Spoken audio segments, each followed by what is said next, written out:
Okay, so I hope everybody has gotten the recording in progress message now.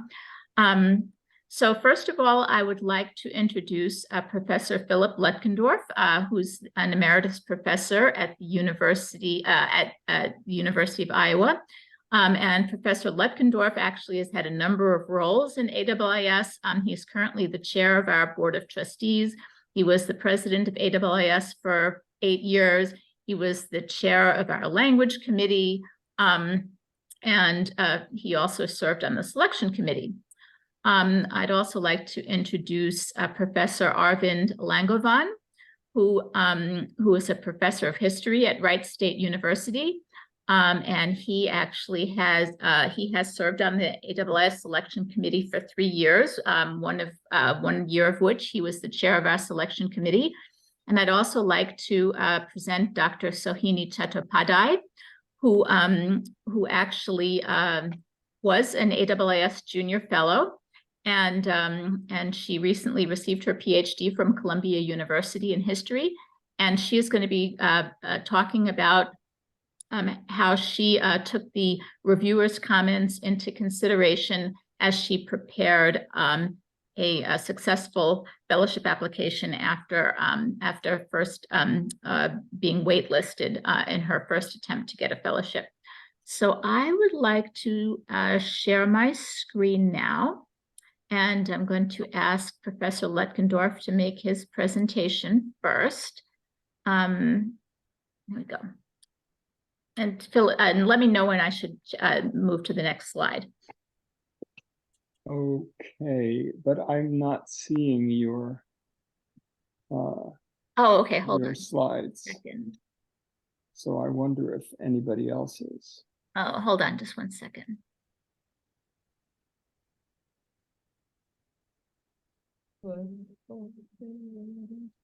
Okay, can you see my screen now? There it is. Yes, now it's come. Okay. Good. I hope everybody can hear me. If not, see me. Yeah. Okay, good. Thank you, AIIS, and welcome to all participants. I'm delighted that you're able to take part in this, and I hope our short presentations today will clarify some of the things that you have read in the instructions on the AIIS website. And we are also available to take questions later, and you can, volume is a little low. I don't know what to do about that. Is it any better? I am just using the built-in mic on my computer, and I don't really, oh dear. Someone says she can barely hear. Is there, AIIS, is there something that's controlling the sound on this? Anandi, can you assist with this? So other people are saying they can hear fine. So I don't know what to say. I do Zooms all the time and haven't had an issue with people hearing me. But I'll try to speak. I can hear you fine, Philip. Okay. Maybe increase volume on the individual. Yeah, I don't know. Okay, I'm just gonna go forward, and I'll try to speak as clearly as I can. I'm gonna give you a very brief kind of overview of what should be in your project statement, and talk a little bit about the selection process, and then Aravind will go into much more detail on these things with you. I want to just mention my perspective, at least mention that I served on the selection committee. I served on it for 4 years. That was quite a while ago, but when I was president up until 2018, I sat in on the deliberations of the selection committee each year for each of those 8 years, which was a really rich and enriching experience. The president typically attends but does not directly participate, just observes. and is available to answer procedural questions that might come up. But it's a wonderful experience to see the selection committee at work, and it's made me very enthusiastic about how the selection process is done at AIIS. So I want to tell you a little bit about that. Anyway, let me start out with this, the first two bullet points here. So, the most important aspect of your proposal is the project statement. That's the heart of the packet that you're handing in. And the criteria, this is, at least this is the wrong slide. You're one slide ahead. Here it Go is. back. Thank you. Yes, thank you. Sorry. So the three criteria that are mentioned here in the bullet points are all important, but the first two really should dominate, because the third one is something that you have other ways of informing the selection committee about. I'll get to that in a minute. So the overall excellence and merit of the project, this is of course an overall judgment that readers will be making, but it includes considerations like originality and innovation. Does the applicant have a knowledge of the relevant scholarship, both in the broader academic discipline that they're working with, and also with specific relevance to the area, to India or South Asia. Project design and methodology should include such considerations as being very specific about how and where is the research to be conducted. Of course, a precondition for this is that the research has to need to be conducted in India. That's why you're applying to AIIS for it. If it can be done in a library somewhere else in the world, that's not suitable for us. So, but how and where in India is it to be conducted? Over what time span? What are the sites that you've chosen? What kinds of plans do you already have in place? If you have contacts with relevant people or organizations that are going to be involved in the research, or even archives where research might be done, you should mention that. All of these things give a sense to the selection committee that you know what you're doing and you're not going to be wasting time and money in the field. The third bullet point here, your academic and professional record, is again something that can come briefly into the project statement, but don't spend undue time on that, because you also are going to be submitting a CV, a one-page personal statement, which we introduced a couple of years ago in lieu of letters of recommendation, which we no longer are asking for. And of course, your transcripts for pre-doctoral applicants.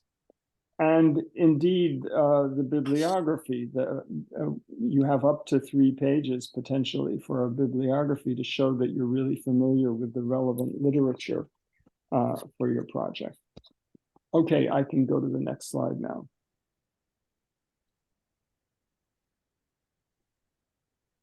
Next slide, please.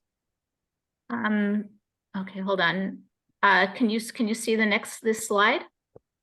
It's still the same slide. It's still slide number 2. I need slide number 3. This one?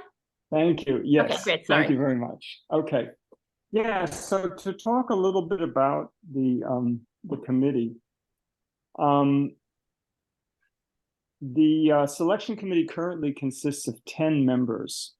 It expanded a couple of years ago with a growing number of applications. And each proposal is read by 3 members of the committee. We try to have the committee be roughly half and half social sciences / humanities in terms of the scholars. and to have a range of scholarly disciplines represented on it. There is usually one or more historian, a political scientist, an anthropologist, a historian of religions, somebody from geography, somebody from gender studies, film and media, an art historian, and a literature and cultural history specialist. If I have missed some important discipline component, Elise, you could jump in on that. But that's just to give you a feeling of the range of people. And many of these are scholars with very wide-ranging interests. So they're not just narrowly confined to a particular field. When the proposals come in, Elise assigns them so that the person on the committee who is most relevant, most specialized, is certainly one of the three readers for a given proposal, depending on the discipline that the proposal is coming from. And it may be that two of the people have specialty in it, but everybody is not going to. These are all scholars who have done research in India extensively and have published their research.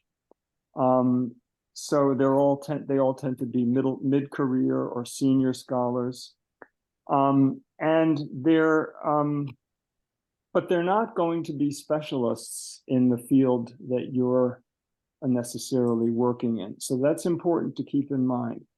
You're talking to an educated, interested audience, but they will not necessarily be specialists in what you're specifically trained in or working on.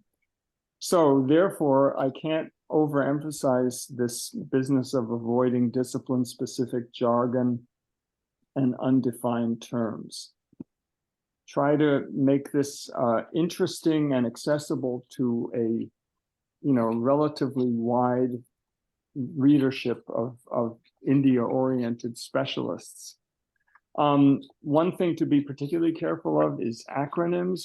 There's a tendency in certain fields to just pepper text with acronyms that are often specific to the discipline or specific to, various branches of the government of India or various scientific organizations. And I mean, you can use acronyms, but the first time you use it, you should spell it out and explain what each of the letters stands for. And then you can use the acronym to save space. But just be careful,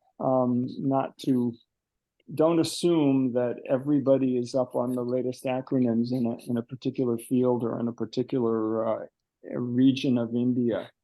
In politics or whatever.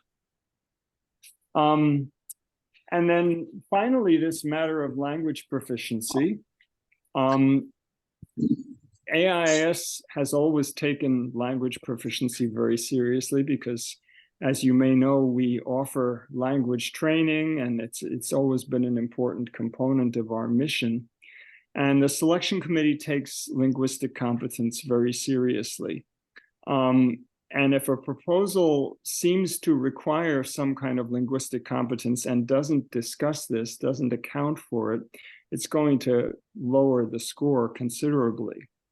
So just because you're a native speaker, for example, if you are of one of the Indian languages, or if you're, Hindi is your mother tongue or whatever, don't take it for granted that, first of all, that the reviewers are going to know this from your name or whatever.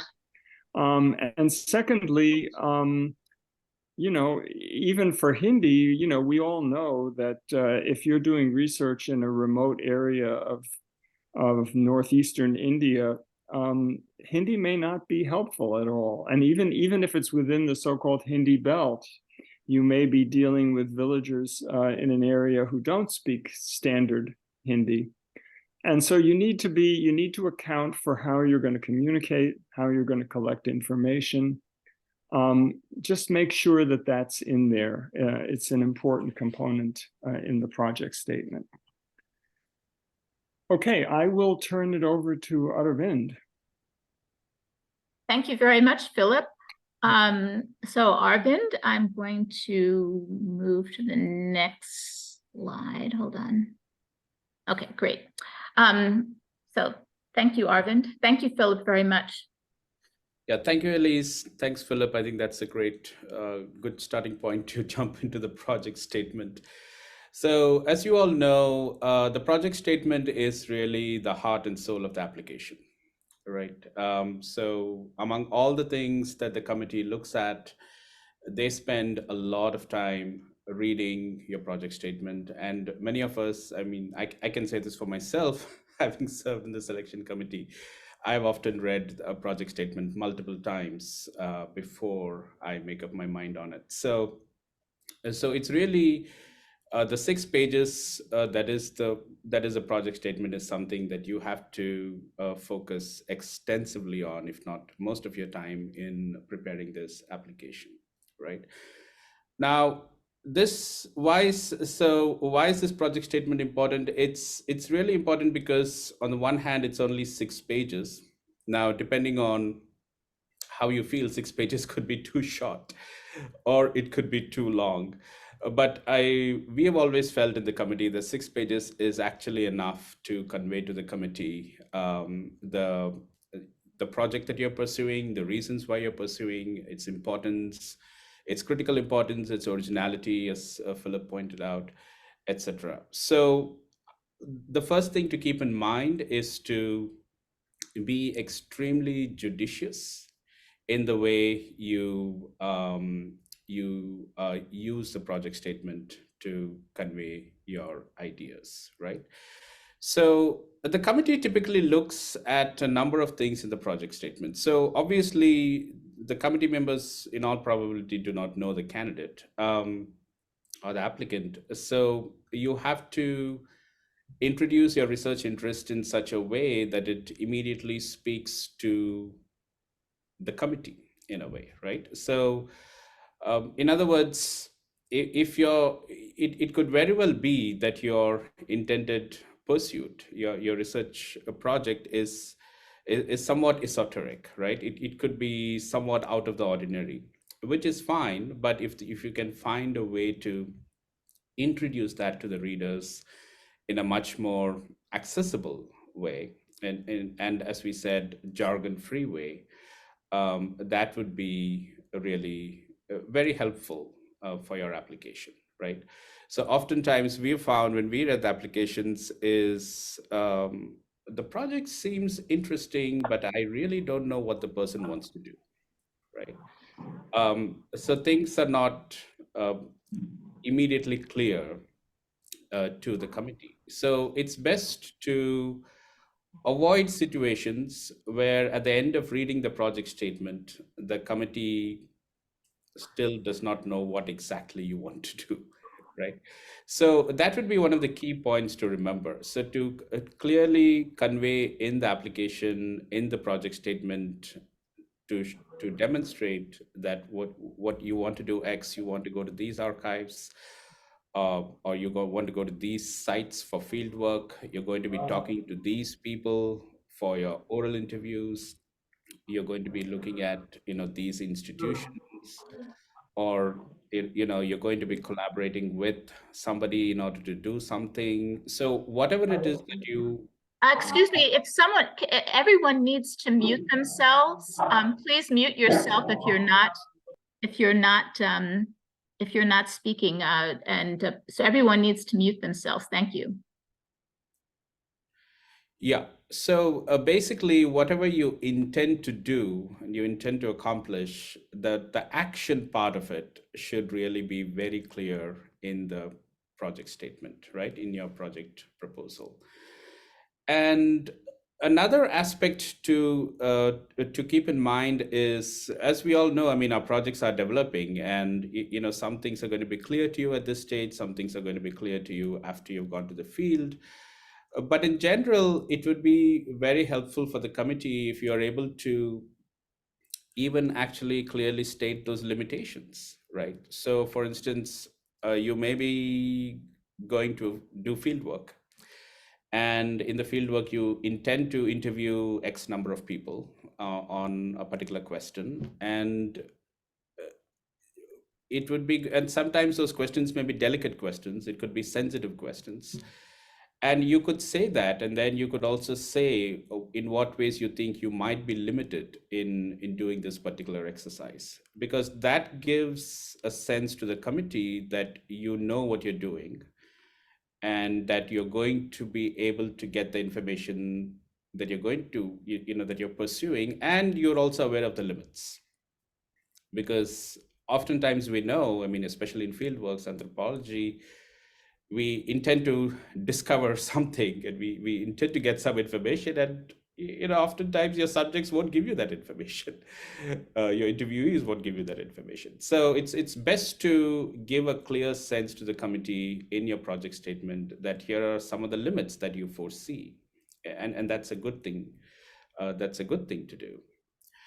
A third point I would say is making sure that all parts of the research proposal speak to each other, and then they tie together very nicely by the time somebody finishes reading the proposal. So in other words, oftentimes again, we may use terms to, you know, to organize a research proposal. There may be different parts to a research proposal. There could be a part A, part B, part one, part two. And oftentimes we have found that sometimes after we finish reading the proposal, part one did not speak to part two, or part two did not speak to part one, right? So that kind of uncertainty really leads to the application not being scored very highly, right? So you have to make sure that in those 6 pages, whatever terms you introduce, whatever questions you have introduced, whatever methodological, you know, terms that you have introduced, that they all speak to one another and make sure that nothing is out of place, and that nobody then will ask the committee, you know, okay, this person wants to do this, but what they intend to do seems to be something very different. Those are the kinds of situations that we want to avoid, right? So which is why it's very important to ensure the coherence of your project statement. And when we say coherence, it's not just linguistic coherence. We also mean methodological coherence, content coherence, and also clearly conveying what you intend to accomplish and what may be the limitations of what you perhaps foresee while you're doing your field work. And then finally, I would say, just in terms of in preparing this a successful application, I mean, oftentimes we have found that some of the successful applications, or at least maybe many, it's very clear that they have worked on it multiple times. So it's highly unlikely for a project proposal to have been written the first time and to have been succeeded. I mean, if that happens, that's really rare. Oftentimes, it's very clear that the candidate, the applicant, has spoken and shown the drafts of the project statement to multiple people. So we would recommend that you not only, definitely should obviously show it to your advisor and discuss with the advisor, advisors, as in most cases, you know, the committees, but also show it to your friends, show it to people who are not in the field, because oftentimes the questions that they may ask may help you sharpen your project statement, right? So one thing we can tell you that, you know, the successful ones are extremely well written. It is extremely well thought out. And it is also very clear that it has gone through a number of iterations before it finally comes out as a fully fledged project statement.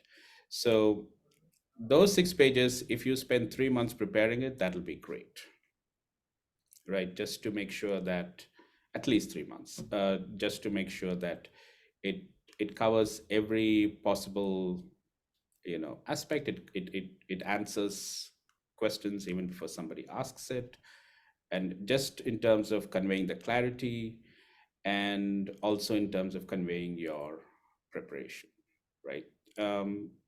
So that will give the committee a very good sense that, okay, this is a project that has been extremely well conceptualized, and we know what the person is doing, and therefore it's a possibility to be successful.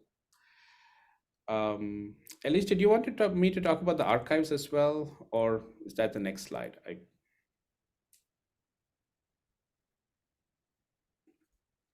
So maybe it will come here. Yeah. Are you going to be speaking about this? No, if you could cover this, that would be great. Thank you. Oh, okay. Okay. So this actually leads to my, whether it's the archives or whether it's the field work, the interviews, or whatever it is you intend to do in India. It's very important to, again, give the committee a sense that you know what you're looking for, right? So oftentimes we have found that somebody would say that I'm going to go to the National Archives in Delhi, or I'm going to go to, a specific regional archive, let's say in Pune, and look at XYZ documents or, XYZ manuscripts. And the first question that comes to our mind is, okay, so do you know if those documents are there? Have you spoken to somebody about the accessibility of those documents? Or have you done any pre-dissertation work where you've already looked at these documents and then you're going back for further research? Because in the absence of that information, when somebody simply says that I'm just going to go to the National Archives in Delhi and look at these documents, Yes. that is not convincing at all. Because as we all know, yes, so the catalog, you may find it, online you may find it, but when you actually go to the archive, it may not be there. So it's very important, therefore, to convey to the committee that you know where your archives are, you know what's in the archives, you have accessibility to the archives, or you've spoken to the archivist, and you definitely know it is there, and that you need this much time to be looking at these papers, right? So that information is absolutely critical to convey in your project statement. And the second part is, of course, feasibility, right? So one is accessibility and second is feasibility. So if somebody writes a proposal saying that in order to do their project, they need to visit 7 different cities in India, and they're asking for funding for 5 months, we all know that that's not really feasible. I mean, you may be able to visit 7 cities in 5 months. I mean, that's no problem. But the fact that in each of these cities, you're going to be doing particular kind of archival work, and the expectation that you will be able to do everything in those 5 months in 7 cities, it does raise questions of feasibility. And it does raise questions in committee's mind, whether or not you are being overambitious, or you're not aware of the challenges that are involved in doing that kind of field work, right? So to that extent, it's absolutely important to be very feasibility conscious and clearly indicate that, okay, maybe you need to spend 6 weeks in one particular archive, then you're going to move to a different city, then you're going to do 4 months of 4 weeks of oral interviews, etc., etc. So that sounds much more feasible to the committee than saying I'm going to do 7 different cities in 4 months and I'll be looking at all these documents. So that that immediately conveys doubts in the committee's mind, right? And so finally, then the methodology question, yes, as Philip already pointed out, it's again very important to connect the question that you're asking in the project to the methodology that you're proposing in the project statement, right? If the question involves, if the committee feels that the question involves merely interpreting, for instance, existing records or existing information, but your methodology indicates that you're interested in doing oral interviews, then the committee will ask, okay, if your question is about interpreting an existing text, why are you telling us about these oral interviews, right? But maybe in your mind, you know why you want to do it. If it does not get translated into the project statement, then the committee does not know what's on your mind, right? So, which is why, going back to another point we made, it's very important to have somebody else and multiple people read your project statement, right? Because this happens to me, this happens to all of us. In our minds, it's very clear. The project is always very clear in our minds. But what we have written in the paper, it is not at all clear for the reader, right? So that is where we need to be, again, extra careful in clearly stating, what you intend to do, why you intend to do it, how you intend to do it, how feasible it is, etc. Right. So I think I'll stop there. And that.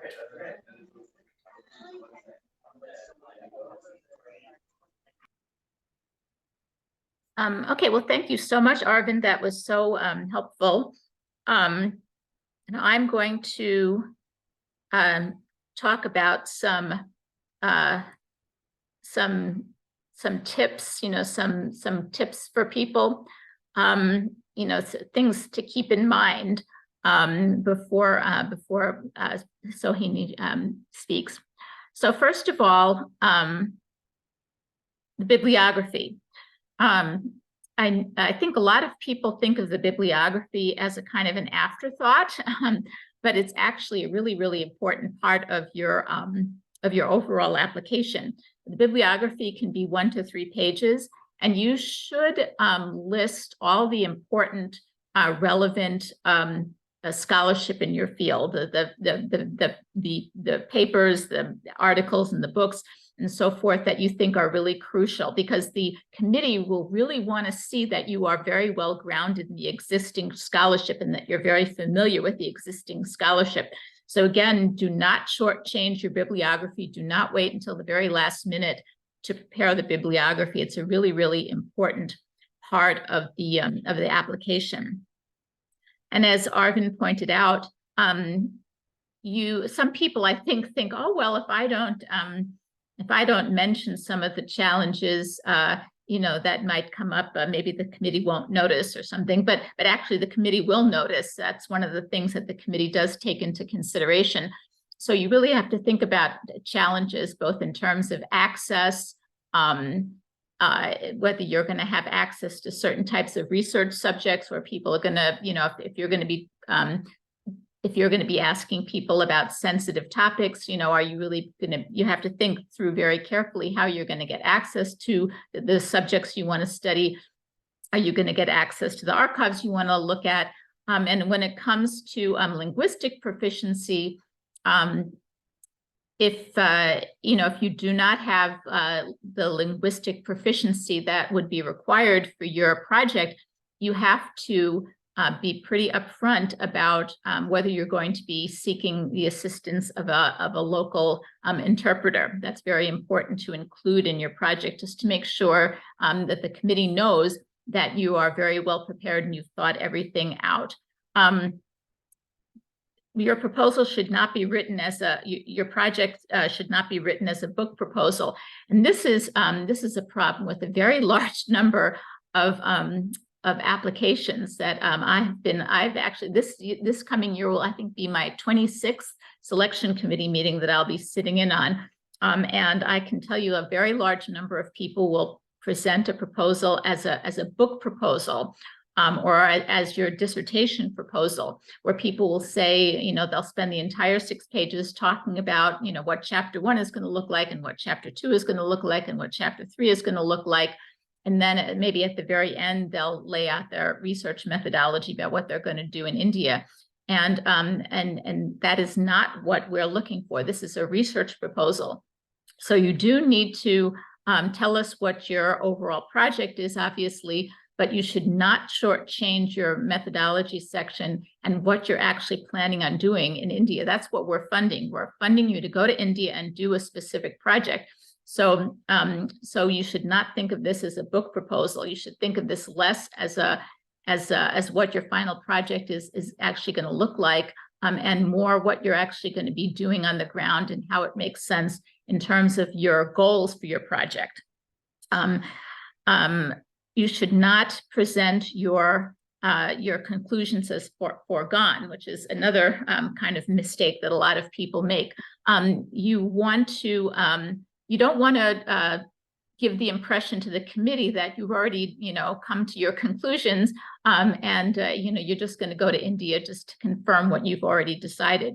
No, you have to present your proposal. You have to present hypotheses, and you're going to actually be researching and testing these hypotheses, and you're not just going to go there to confirm some decisions you've already made. Also, one thing that some people do is they present their project as being groundbreaking or the first person to do X. And invariably, the committee will say, well, actually, no, this kind of work, this project, this topic has actually been worked on by somebody else. So it's much better to situate your project as building on the work of other people.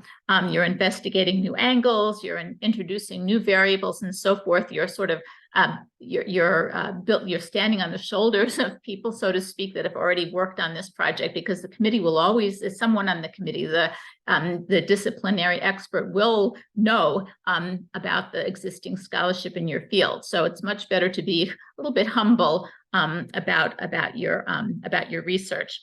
And then finally, again, this is something that Arvind has addressed, but this is something that is so very important. The period of time you request needs to be realistic in terms of the goals you aim to accomplish. It's great to be ambitious, but you have to, if you are going to be ambitious and have multi-sites, you have to plan on the correct amount of time, and you have to, and the committee will have a sort of an idea that people who are perhaps junior scholars, people who are applying for junior fellowships, they may not be able to hit the ground running. So you have to build in a little bit of extra time to convince the committee that that you're realistic about the amount of time you're going to need to actually accomplish your goals. And again, one other thing that Arvind has addressed is you have to make clear why you're making the choices you're making. So if you are going to be interviewing people, you have to let the committee know, why are you selecting this group of people? How many people are going to be in your research subjects? Why are you going to be selecting these particular people? What is the criteria? And it also needs to make sense in terms of your research goals. You have to if you're going to visit archives, you have to lay out exactly what archives you're going to be visiting and why. You have to make it clear why you're choosing certain research sites. Why are you planning on conducting your project in Bangalore and not in Mumbai or Kolkata, for instance? You have to, everything that you decide, you have to make it clear. You cannot assume that it's obvious. You have to be very explicit about all the choices you're making to convince the committee that you have thought everything through very carefully. And now I'd like to discuss the performing and creative arts applications. This is a kind of somewhat of a grab bag category. The applications can be people who plan on doing projects like music project or dance projects, but we also have people who are applying to do film projects. We also have people applying to do visual arts projects, sculptors, painters, photographers. We've had people who've been interested in doing kind of set design, people who are actually creative writers. So this is a very large group of people. We do have one consultant on the committee who's actually an expert in Indian performance traditions. So that person will actually review the music and dance proposals. So for performing arts applications, in particular, you're asked to provide a work sample, and it has to be a link, a working link. And I have to emphasize it has to be a working link to a URL that the committee can look at, whether it be a video of your performance or a site where people can look at examples of your photographs or your artwork. And you should in your application sort of give a description of what your work sample is. So for instance, if it's a performance, you should in your application say, you know, when this performance took place. Was it, you know, last week or was it 10 years ago? If you're performing in a group of musicians, for instance, you need to clearly identify which one is you. So these are pretty basic things so the committee can properly evaluate your proposal. For performing arts applicants, I will say a lot of them have not been, when they've not been successful, one big reason they've not been successful is their applications sometimes look like fishing expeditions. They don't have a very clear idea. They want to go to India and you know, learn about Indian music or whatever. But that's not what the purpose of the grant is. You know, people have to have a very, very clear idea who they want to study with.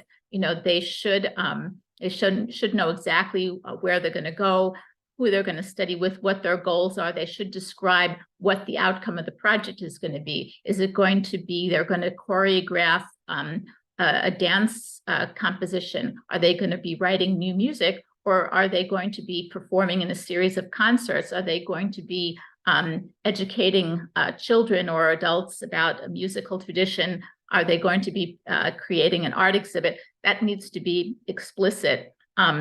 We also have a category called professional and scholarly development applications. This is also a category for people who have never done research in India before. So it can be all kinds of projects. We've had architects, we've had scholars who have never worked in India before. We've had scholars of, let's say, British 19th century literature who've worked in, who studied British literature or Australian literature, and who want to branch out and study, let's say, literature in India in the 19th century. We've also had landscape architects and so forth, people who are professionals who have never conducted research in India, and we welcome these applications. Okay, so I am finished with my presentation, and again, we will have room for questions at the end. So now I'd like to introduce Dr. Sohini Chattopadhyay, who is going to talk about her experience applying for and receiving a junior fellowship application. Hi, can you all hear me nicely? Yeah, I can hear you, Sohini. Okay, perfect. All right, so I've all of you who are applying for grants right now, I've been there just a few years ago. I know how scary and traumatizing and emotionally debilitating it is. So, and it's, so I'm just going to walk you through my first application, which was waitlisted. So all of you who've had waitlisted applications earlier, don't lose heart, you're going to get money later. The next one is going to be the application that actually, the structure of the application that really worked. First and foremost, I'd say that like grant writing is a very introspective project, even though it doesn't seem like, and while you're being a PhD student and also writing grants, it can become emotionally very like anxiety-laden project, right? You're thinking about what to do in terms of financing your PhD program. And at the same time, you're thinking, and you might want to think about your project in relation to all those feelings. And that's just putting it out there, that's completely normal. We've all been through it. Now, we all come to our research project with certain interests, and some of those interests are very personal, or there are large questions about how has this happened and so on. But for the grant writing, you need to really come up with a research question. It's your introspective, intuitive questions needs to convert into a research question in order to write a successful grant application. So Elise, will it be okay to just quickly go to the next slide so that we can come back to this? Oh, sure. Yes. Okay, is that Okay. it? Yes, perfect. So if you can look at my waitlisted application, in my introduction, what I had done was sort of use a vignette and then get into what I really want to do, but it wasn't very clear. And similarly, in my paragraph about project significance and relevance, I put literature review, and that was like about half a page. And then I did what Elise pointed out. A lot of people just like, and including me, I wrote it like a dissertation proposal, which is what I was also writing at that point. I was writing this grant application while I was writing my prospectus. So they sort of ended up looking very similar. So I outlined all my potential chapters without really clarifying what this project is about. After that, I had preparation and research plan, which has site of research, documents and archives, and then the bibliography. Elise, could we get to the previous slide, please? Yes, thank you. So these are some of the comments I got when I for my first application. So the ones which are in blue are the ones that worked for me, that worked for the committee. And the ones which are in yellow are the ones that I needed to improve upon. So for example, clearly the project was interesting enough, I could convey that. And all of you have very interesting projects, so make sure you know how to convey that. And in that, I started getting into, Elise, could we get to the previous slide, please? Yes. Yeah. So for instance, the fact that it was interdisciplinary worked, and there was a good suggestion about adding to a bibliography, which I didn't do. My project was really wide because I really thought of urban studies and history of science spread across Mumbai, Delhi, and Kolkata. And that was flagged quite early on in the in my comments. So it did say, someone of the reviewers did comment, as you can see in the first yellow highlight, that that the core idea is well taken, but why are these cities being taken into consideration isn't clear. And in that proposal, I had just like I had stated quite casually that I'm looking at these three aspects because comparative studies of urbanism hasn't been done, which is kind of like a weird statement to say because historians who have broadly looked at India as a larger field have looked at these towns and these cities together. So what am I really contributing? So I did sort of this straw man's argument where I said that I'm doing something new when I was actually not outlining what I was doing that was new. And there was enough project that was actually doing that. And then I emphasized a lot on like sort of colonial archives without deeply clarifying why I was also looking at other archives, which are places I actually discovered, you know, but I didn't say why I was doing that. And then there was this comment that really was a very humbling one, that she needs to learn to write within the word limit. I had gone 2 sentences beyond and it flowed into the bibliography, and it also like made it look quite ugly. So that was that. These are very humbling comments and these are also very useful ones. So when I did my next proposal, when I wrote the final one, which got me the funding, I kept the parts which were appreciated. I did not change those portions. For instance, the portion which says that the applicant has already identified a number of understudied archives and collections at each site, I did not change those paragraphs. I kept it as they are. I included the book that was mentioned. I included that in the bibliography. And I also streamlined. For example, it said some of the comments were that it's too wide. And it was honestly really wide. In fact, for my dissertation, eventually, I did a comparison between Calcutta and Bombay. I did not include Delhi. So the comment was useful in the long run in everything. So I narrowed that down as well. Elise, could we get to the next slide, please? Thank you. So now in my successful application, I led it with introduction and research question.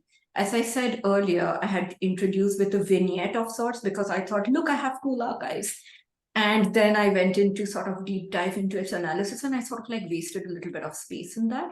In the successful application, I had a very small paragraph which said, my dissertation is about XYZ. These are the 2 research questions that are guiding me. Question 1, question 2. That's it. I didn't do anything else in the first paragraph. And then I went into project description and anticipated results, where I did not outline my chapter. I instead summarized what the project was going to be. I used words like hypothesis instead of signaling that I've already understood and I've already know the results of my project, because I genuinely didn't know what's going to happen. Then I had a paragraph, or actually 2 paragraphs on research methodology, where I very clearly outlined what those 2 are. I started with history of science, and I elaborated upon why my project is a history of science project and why why my interlocutors are other historians of science based out of India or working on India. And then I went into methods of comparative urbanism and how that is important for South Asia and how some recent works are actually talking about it. That's a good segue to get into scholarly relevance and contribution, because you want to place your work within a larger body of research. So when, for example, for me, when I'm looking at both the history of Bombay and Calcutta, I can't get away without discussing the existing works in Bombay and existing works in Calcutta already, which, as you know, are like hugely done and dusted topics in their own right. And then eventually your specific topic has a particular contribution, you need to state that very clearly. In terms of my preparation and timeline, preparation and research plan, I did not alter those paragraphs because I thought in my previous comments, those were, everyone appreciated them. So you also want to manage your time, so I didn't change any of those. And for bibliography, I did include works that were not in English also. I categorized them a little separately. I said like bibliography in English, bibliography in XYZ other languages. I had in Marathi and Hindi and Bengali. So I included everything in that. And there's a good amount of space for it, so you can do that. So yeah, these are some of the ways you can think about. And what basically means is like how the other thing I grappled with while writing a successful application was, this was the first time, as many of you might be also thinking of, for those at least for whom it's the first application. All this while your interlocutors and you're communicating mostly to your committees and people in your department. This is the first time you will be writing for an unknown audience. And that's a different project altogether. It's almost like you have to think about what is it like to communicate your project to a generally informed audience, but not someone within your field. It really helped me to talk to my friends about this, not in history. I was in a history department, definitely not in the history department, but in other departments. Talk to people who are not in academia. Think about it as a tweet. Think about it as like social media communication, whatever works for you. But think about it as something you're going to communicate to a larger audience, because that's going to lead to your main research question. And the second thing would be that it's an interesting, grant writing is an interesting form of writing because this is sort of your, the branding of your project. So you're thinking about it as the most effective way you can communicate.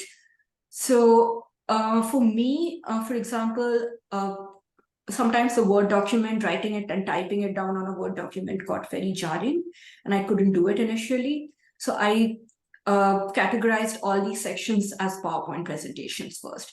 That's where I first wrote it, and then converted that into a Word document. And it really helped because I thought of each paragraph as a presentation of sorts. And there are numerous strategies you can use for this, and whatever works for you, but just think about it as communicating out into the unknown. And yeah, so we can, I guess after this, we'll have some question answer sessions, and I'll be more than happy to answer any question that you may have about converting a waitlisted application to a successful one, or just doing the first draft, which is daunting in itself, but you'll get there. Thank you, Elise, and everyone for organizing this. Oh, and so Hidi, maybe you'd like to tell us about life after after you completed your junior fellowship project in India. Oh, all right.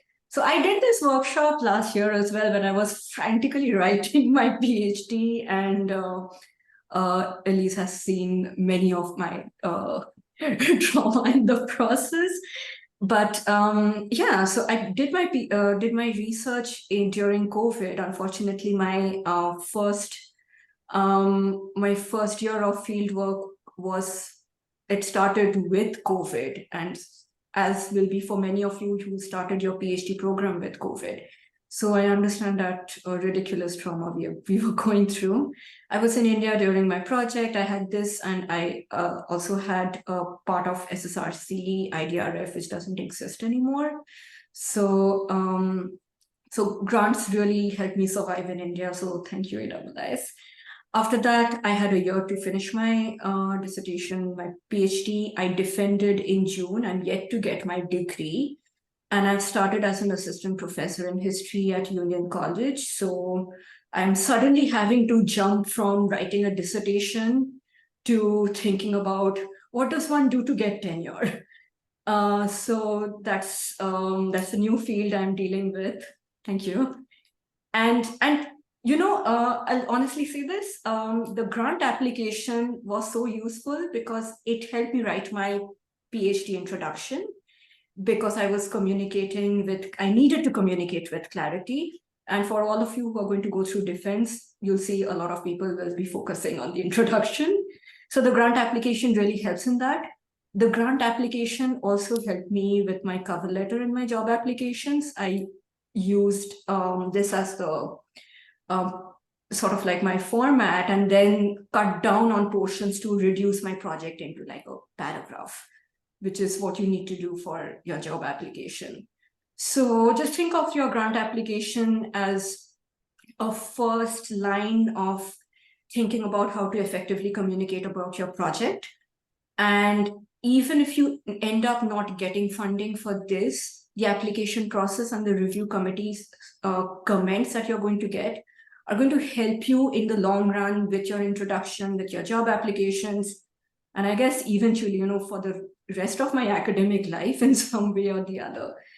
So yeah, it's the beginning of your academic career. So good luck.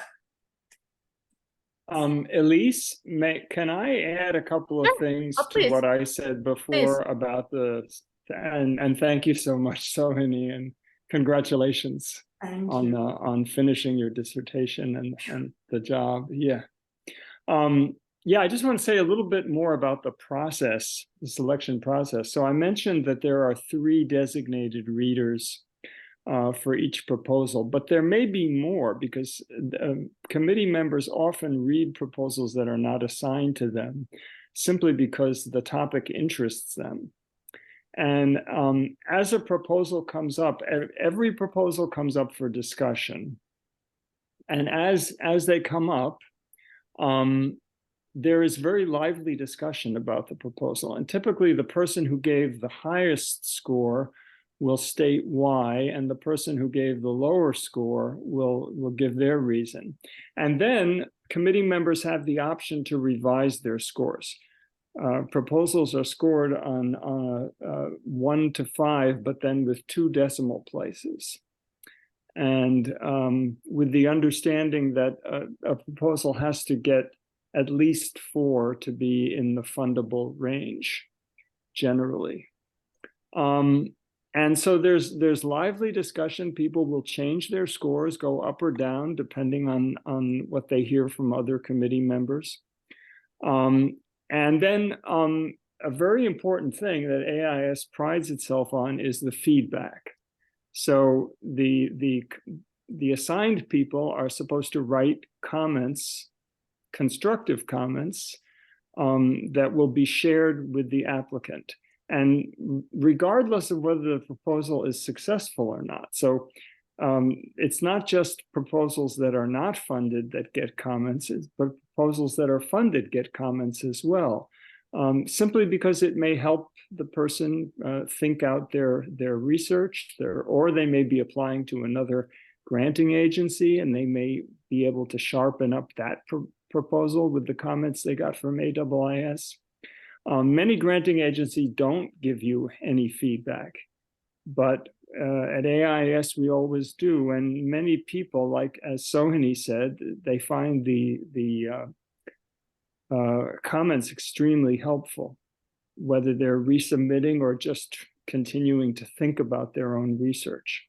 So I just wanted to spell that out a little bit. Yeah, thank you. And I'll just add, for people who are resubmitting a proposal that that they submitted in the past couple of years and that had not been successful at the time of the original application, we are asking people to include a 7th page. So everyone has to, their project statement should be at no more than 6 pages. But for people who are resubmitting, we are asking them to include a 7th page where they would specifically address the reviewer's comments from the previous submission, and they should very specifically point out how their new application is different from the previous application. So I should also say the committee members, some committee members continue every year. Some committee members are new. So please keep in mind that if you're applying as a reapplicant, your proposal would be familiar to at least some of the people in the committee, but also be new to some of the other people in the committee. So you do need to keep that in mind, and you do need to talk in that 7th page. You do need to talk very specifically about how your application is different this time around. Now we're going to go to Q&A very shortly, but I just want to address a couple of the questions in the chat because I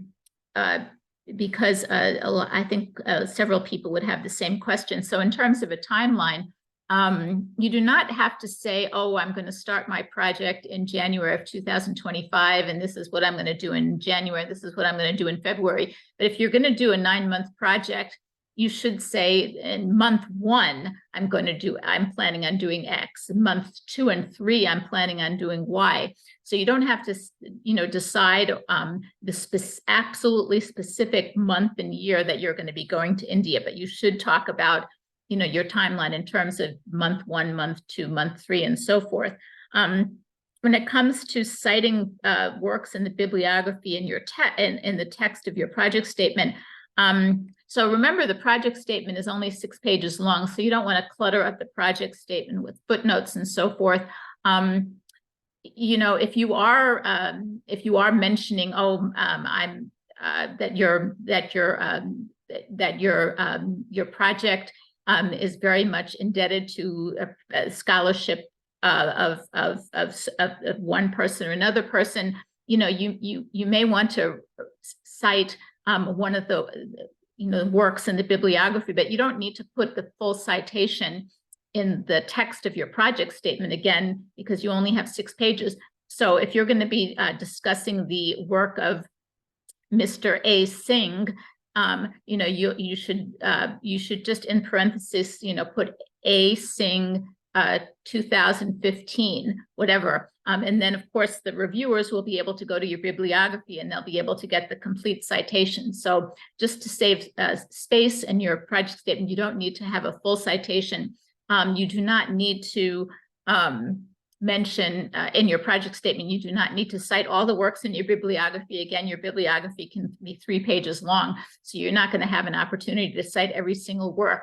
But you should be judicious if you want to cite a specific work. You should do it in your project statement, but again, try to avoid footnotes and long citations. So if anyone has any questions, I would ask people to raise their hand and we will try to get to your questions. Let's see, okay, so I'm just going to go in order. Aaliyah, I see your hand raised. Thank you. And thank you all so much for sharing everything, and Sohini, especially for being kind of so forthcoming with what worked for you. I had a question which I hope is not too specific and will be relevant for others. I'm in comparative literature, and so I'm in a comparative literature department, and so I think, like others in the humanities, my goals are perhaps less well, they have a different relationship to something like a hypothesis and a research methodology, perhaps, than people in social sciences or history.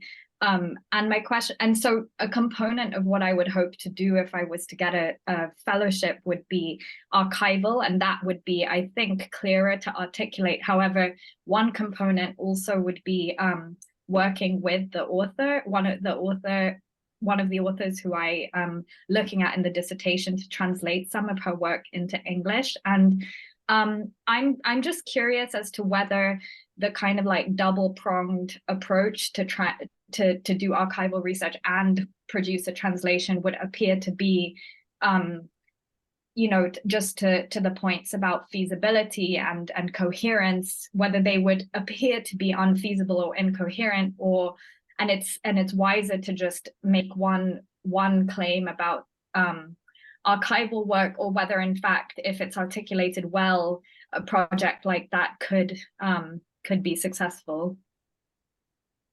Maybe I could try to jump in here, if that's okay, Elise. Oh, sure. Yeah. First of all, CompLit is a perfectly legitimate discipline for you to be working from. And don't worry about if some of the remarks today seem to be geared towards social science things. You can substitute for hypothesis, you know, argument, or the sort of thesis you're trying to develop. And I think having a balance between doing archival research, which I guess in your case would maybe involve looking at manuscripts or something like that, with working with a living author, I think that's perfectly legitimate and possible. It's a question of how you present it and how you argue it. And maybe I'm being a little too vague here, but does that get at what you're? I mean, it sounds intriguing to me. So I certainly want to encourage you to go forward with that. Anybody else want to add on that? Arvind, did you want to add something? Yeah, I would, you know, I think it's perfectly okay to do exactly what you're planning to do, right? So part of your work would be archival, and part of your work would be spending time with the author and discussing different aspects of translation. So just as long as it is part of your project statement narrative, I think it'll be fine. Yeah, even though they seem to be two different tracks, but that's okay. I think the trouble would really be if one track does not speak to the other track, right? Like if your archival project is actually, you know, maybe giving a sense that it is discovering something else, and the time spent with the author is telling something else, then that would be a problem. But if the two combined together are leading to answering a question or sets of questions, I think that would be totally fine. Yeah, Thank you. So just a couple of other things from the chat. The personal statement. So we are no longer asking for letters of recommendation. So personal statement is an opportunity for you to let us know, you know, something about your background, how you came to be interested in this particular topic, or if there's something else you would like the committee to know about your background. So it's really, you know, kind of up to you what you write in your personal statement. Also, some people I see in the chat have asked about if they have been in touch with people in India that they want to collaborate with, and whether those people should submit letters, just to indicate their willingness to collaborate. So we actually do not want people to submit any supplementary material at all. Actually, the committee will not will actually not review any supplementary material beyond what we ask for. But in your project statement, if you have made arrangements or if you have been in touch with people in India who have agreed to work with you, you should definitely put that in your project statement just to show the committee that that you've been making all the arrangements. So that's very important for the committee to know, but they do not actually want to receive any kind of letters from those particular people. So let's see, I see Prakash has a question. Yeah, that's right. Thanks for taking the question. I just have a really quick question. Is this program specifically for doing research in India? Could it be done in other parts of South Asia? Let's say Sri Lanka. The AIIS only funds research in India. However, you can have a project that is multi-sited, and you can mention in your proposal that there are components that involve other countries, whether they're South Asian countries or elsewhere. I mean, people do comparative projects, for example. But you have to understand that the primary focus of the application to AIIS has to be for what is going to be done within India. And that's what the AIIS is going to provide support for. Is that clear? Super. Thanks. Yeah. Thank you. Thank you. So I see Akansha. Jan has a question. Yes, thank you so much. I have two questions. One is about, can I apply for this fellowship before I write my prospectus? I'm in early stage I'm in my early stage of PhD right now. So can I do that? And my second question is related to if I have to take a break in my funding. So for example, if I apply for a 9-month funding, but I need to take a break in between to come back to US for my, I don't know, like coursework or something. So can I do that? Yeah, those are the two questions. Thank you. So so applicants for junior fellowships do not need to be to have been admitted to candidacy at the time they apply. However, they do need to have been admitted to candidacy by the time they start their fellowship. So for instance, our application deadline is November of this year. People would be able to do their project. If you're successful in this competition, you'd be able to do your projects between about July 1st, 2024 to September of 2026. So let's say you're planning on becoming an official PhD candidate in June of 2024. That's fine. If you're not a candidate now, that's fine. But you do need to be a candidate by the time you start your project. And as for breaking up the fellowship, yes, we allow people to do it in a couple of different phases. However, we can only pay for one round-trip plane ticket to India. So if you're going to have to make an additional trip, you'd have to come up with your own funding for the additional ticket. Sheena, I see your hand up. Hi, how are you?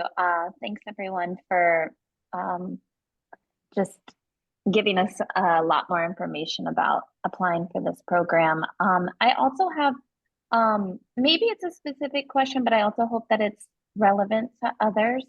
I was working on the bibliography for my application, and my project is informed a bit by media analysis, but it's going to involve oral narratives and ethnography in a few parts of India called Little Israel.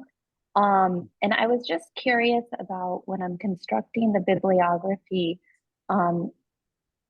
is it just limited to including scholarly resources, or does it also make sense to include perhaps like articles that are written that just maybe like news media articles to kind of indicate the importance of this, or, just kind of like the relevance of the topic of research?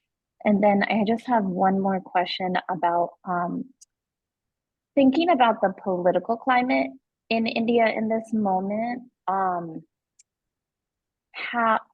do you suggest maybe thinking about going about like partner institutes and selecting partner institutes, connecting with them, and then maybe just trying to assess like how that might affect your ability to build partnerships while doing maybe critical research on what's going on in India right now, with far right stuff? Gee, I can take a stab at this, and then maybe Arvind and Sohini might want to add. The first question, it's perfectly fine to cite articles and journalistic type resources if that's the field you're working in, media, mass communication, you know. I don't think you want the bibliography to be only those kinds of things. Obviously, you want some more broader, more theoretical stuff as well. But by way of example, I think it's perfectly fine and obviously relevant in your case. In terms of the climate, political climate, remember that you're writing this application for a selection committee that is here. This is not going to be scrutinized by anybody in any ministry or in the government of India. So you can be frank about issues that could be sensitive, deemed sensitive by certain people. If you're not an Indian citizen, but maybe you are, I don't know, you know, getting a research visa will involve presenting a short statement of your research at the time that you apply for the research visa. And for that, you do have to, unfortunately, be a little careful about what you say these days. But in terms of indicating organizations, NGOs that you want to work with, I mean, I think you can be very out front in the proposal, because the committee will be, you know, I mean, they're not out to grind any particular political axe. And they're looking at your command of the resources for what you want to do. Does that make sense? Yeah. Arvind, Thank you. Arvind, do you want to add? No, I think that covers it. Okay. Yeah, I think that's good. Yeah. Okay, let's see. Balakrishnan, I see your hand up.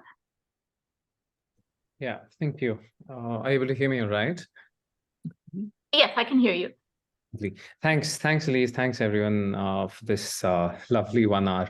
I just had a quick question. It's similar to, I think, Alia's about performing arts, and because I'm also working with two sources. One is primarily archival. I work with queer literature, histories across the Indian subcontinent, and I also work with performing arts. I perform also. So I was wondering if that could be part of the application for the junior fellowship, because a part of a section of the project is also performing these, where I juxtapose traditional musics with queer literature, queer archives of love, for example. So would that go under, it's just a quick question of would that go under the performing arts fellowship or the junior fellowship? You are pursuing a PhD. Yeah. Then it's a junior fellowship. Sure. That doesn't mean that you can't have some sort of performance component in it, but it wouldn't come under the category of the performing and creative arts fellowships, which are not, they're not aimed at PhD candidates. Sure. It sounds like you would fit just fine in the predoctoral. The fact that part of your project is creative is okay. Good. All right. Yeah. Okay. Yeah, I mean, we do fund. I mean, if you'll notice on the list of disciplines that that you can check off. I mean, performance studies is one of our disciplinary categories. So a lot of people will apply for either a junior or a senior fellowship to do a project in performance studies. So so if your end goal is is your dissertation, then you should definitely apply for a junior fellowship. Performing and creative arts fellowships are for people whose end product is going to be an artwork, a piece of music, a painting, a collection of photographs, or something along those lines. And I should say for performing and creative artists, we don't have any specific degree or eligibility requirements. So you don't have to have, you know, a lot of people who apply in that category do have MFA degrees, but you don't have to have an MFA degree. You don't have to have any degree at all, actually. There's no specific eligibility requirements for that category. Shruti, you had a question? Shruti? Hello. Yeah, I can hear Am I you. audible? Yeah, sure, I can hear you. So as you mentioned about the eligibility, so I recently joined the master's course in India itself. I'm from India. So I actually wanted to ask that whether I'm eligible for it, even if I'm not a citizen of United States, or is there a specific criteria for the same? And do I have to have a PhD degree, or like, how does it work? No, I'm sorry, Shruti, are you located in the United States? No, I live in India. I'm from Delhi. Okay, so non-US citizens are welcome to apply for any of our fellowships as long as they are either graduate students or faculty members at a university in the United States. So if a person is not a US citizen and is not at a university in the United States, unfortunately, they would not be eligible to apply for any of our fellowships. Okay, thank you. Okay, sure. Samiha, I think you have a question? Yes, I have two questions. The first is a part of the application is that we have to be affiliated with an institute in India. And the instructions ask us to name 3 such institutes. So I wanted to know if we also have to specify why we are naming those 3 institutes. That's my first question. And the second question is, what's the exact difference between a waitlisted application and an unsuccessful application? Okay, so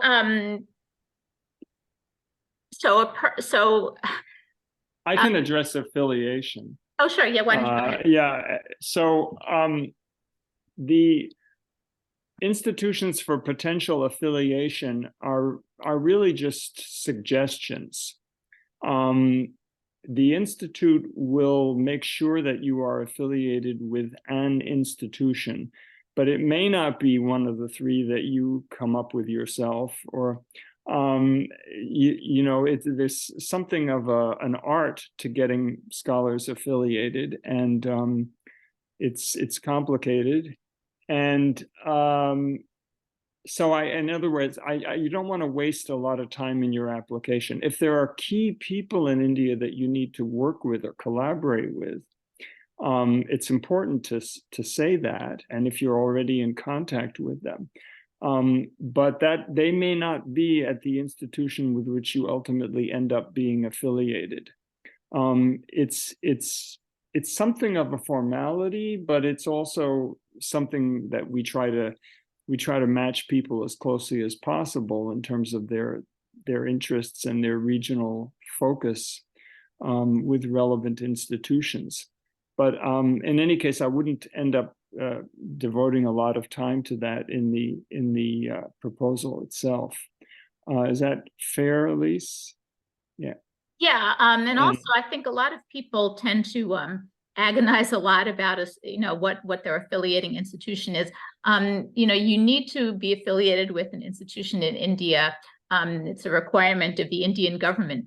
But affiliation with one institution in no way restricts you or limits you or prevents you from collaborating with colleagues at other institutions. So very often our office in India will just go with the easiest institution to affiliate people with. You know, a lot of institutions are familiar with affiliating our fellows, and they'll produce the certificate quickly. And so that's kind of the goal. Yeah, but you're not in any way registering or applying or you know, you're not going to have necessarily a formal status with respect to that institution. So, yeah. And then what was the second part of her question? I'm sorry. Oh, the difference between being being waitlisted or being Oh, turned yeah, down. you can address that. Yeah. So yeah, so people so some people are awarded, are selected to receive a fellowship. In the competition.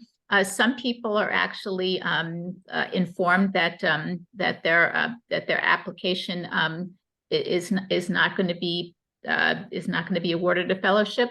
And then there are other people who the committee feels the project has a great deal of merit, but we are not in a position where we can actually select you for a fellowship at this point in time. So the process is as follows. The application deadline is November 15th. The committee will actually meet in March. They spend quite a long time considering the applications. I will inform all the applicants of the selection committee's decisions soon after the selection committee meets, so around the end of March 2024. And you will receive, people who are selected for a fellowship will actually receive a final award agreement around the end of April. So some of the people who are awarded a fellowship will decide for whatever reason, they can't take the fellowship, or they've received another grant or whatever. And then that will open up a possibility for us to go to the alternates list, to the wait list, and pick somebody from the wait list. So if you receive a letter that you're waitlisted or you're put on the alternates list, that means that there's still a possibility for you to be awarded a fellowship. And this year we actually were able to award fellowships to 3 of the people on our alternates list. So that's about par for the course. 3 or 4 people every year will wind up being pulled from the alternates list. So Tanmay, I see you have a question. Hi, yeah. My question is, I'm pursuing a PhD in history from University of Leeds as of now, UK. So I'm now, as the discussions has gone, I'm not eligible for a junior fellowship then, since I'm not based in US and I'm pursuing it from a UK university.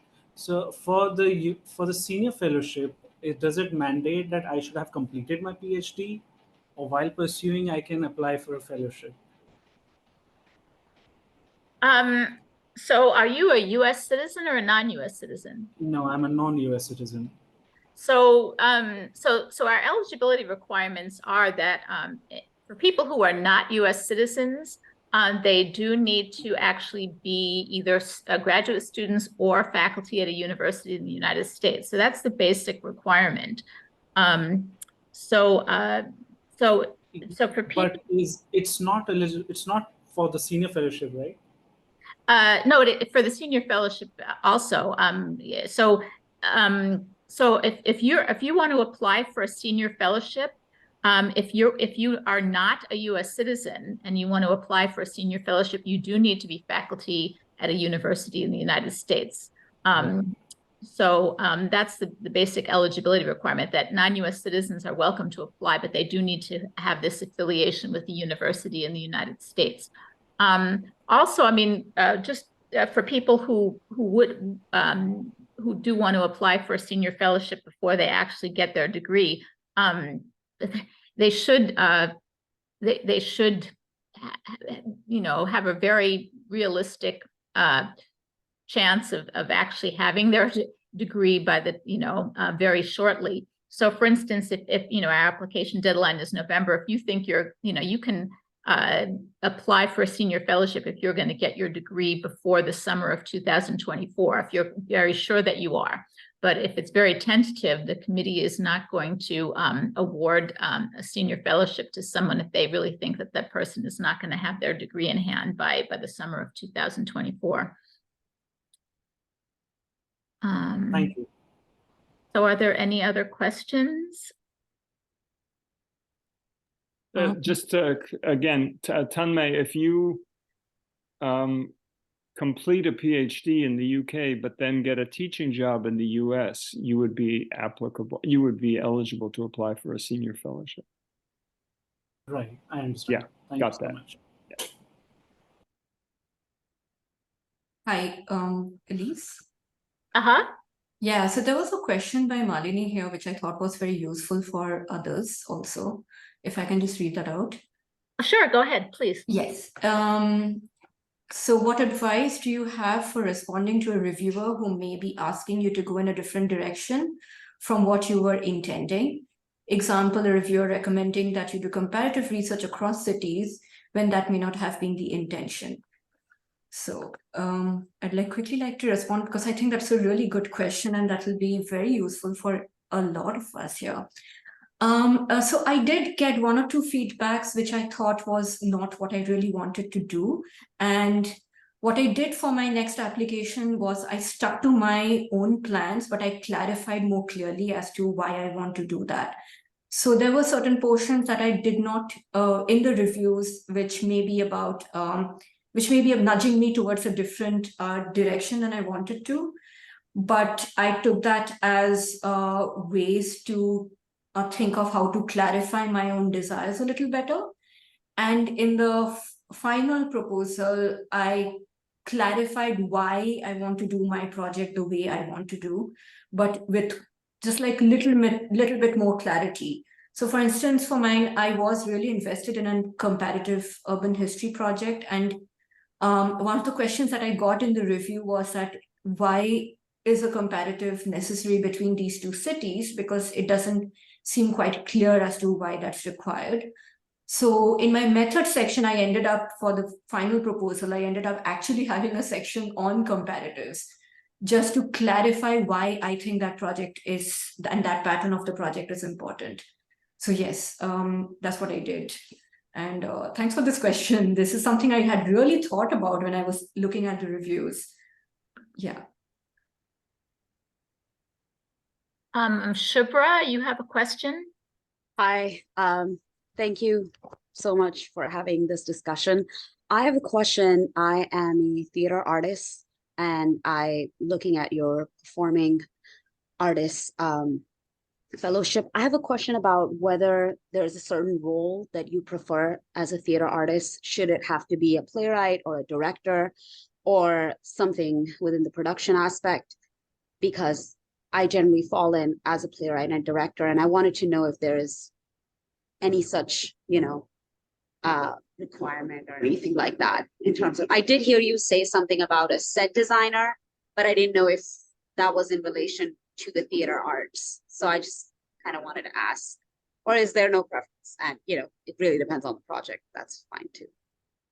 Yeah, it really does depend on the project. I mean, for instance, in theory, we could fund someone who wants to write a play or someone who wants to write a transcript, a script, someone who wants to study Indian theater so that they, can put on their own production in the United States. So you could be, a director, set designer, playwright, anything. Again, it depends on what the project is. Okay, and would it also be then okay to propose a performance in India, or would that have to be that the performance has to take place in the US? No. The performance can take place in the United States. So yeah, I mean, for instance, so the actual work of the fellowship period actually needs to take place in India. So you'd need to go to India to, let's say, observe theatrical performances or interview people in India and so forth, whatever your project is. But your final project does not need to take place in India. No, it doesn't need to, but it could. I'd like to. It could, That's what I meant. Yeah, it could. Could it not, AIIS? Oh, sure. Yeah, definitely. We funded artists who, in effect, were doing a tour in India with various performances. Yeah. Yeah. Cool. Thank you so much. One of our recent performing arts fellows actually performed a really large number of concerts while he was in India. He was in India last year, and I was practically every other week he was doing a major concert in India. It was amazing. And then since he's come home, he's also been doing concerts all over the place. So yeah. Yeah. Could I address? There's a question about a biodiversity conservation site and permission letters. Sure. Again, you don't need to submit permission letters, but you do need to indicate that you're sensitive to any permissions that may be required to do the research, that you're aware of them, and if you've pursued getting permission, it's something that you could mention in the proposal. But you don't need to actually submit letters for that. One person warned about affiliation is important. It determines where you do research, especially when you have to register with the FRRO, the Foreigners Regional Registration Office. That's quite correct. And so, yes, it's not, I don't want to minimize the importance of trying to get an affiliation in the area close to where you actually propose to do the research, again, depending on what kind of research it is. And let's see, someone had asked about a budget. We actually we calculate people's stipends based on our own formula. So you should not include a budget in your project statement.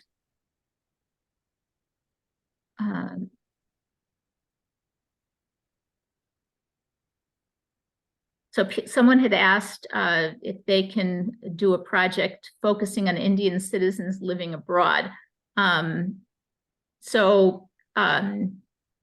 The bottom line is the project needs to actually take place in India. So whether you're going to be focusing on, whoever you're going to be focusing on is fine. You just have to actually be physically present in India while you're conducting your research in order for us to fund you.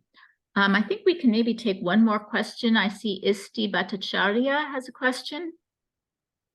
Hi, I just wanted to ask what happens if two people have more or less similar interests. Maybe the area is different, but the themes are similar. So what is the selection procedure in that case? Do both of them get awarded, or does the committee decide on one person? How does that work? Are you talking about two people applying, like submitting a joint application, or two people? No, not a joint application, just separate applications for the junior fellowship, but they have similar themes. Maybe they're working on similar topics. But they don't necessarily know each other, right? No, you're talking about just the coincidence. Just the coincidence.